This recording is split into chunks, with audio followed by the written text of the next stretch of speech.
The committee report acknowledges the Scottish Government's position that the founding values of the EU, human dignity, freedom, democracy, equality, the rule of law and respect for human rights, are the Scottish Government's values. The publication of the Global Affairs Framework sets out with clarity the values and principles underpinning the Scottish Government's international work.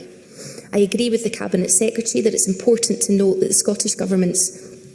Global Affairs Framework is being published at a time when, in the face of the invasion of Ukraine, all nations are being tested on whether they support not just the principle, but the reality of adopting a rules-based approach to protect their values.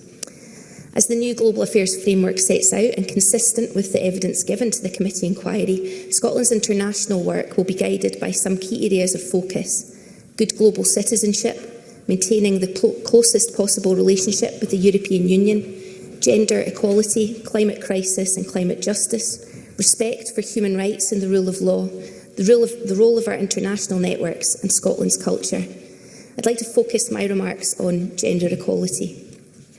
The Scottish Government has stated its commitment to employing a feminist foreign policy for Scotland, fulfilling an SNP manifesto promise. Making Scotland the first country in the UK to adopt such a policy will join a small number of nations across the world, including Sweden, who were the first in the globe to do so in 2014. A feminist foreign policy includes moving away from what might traditionally be considered foreign policy and prioritising topics like peace, gender equality, environmental issues and human rights, focusing on the well-being of the world's most marginalised people, including women and girls.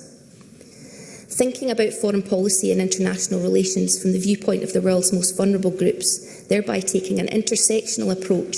to challenging existing power structures such as racism, colonialism and male domination.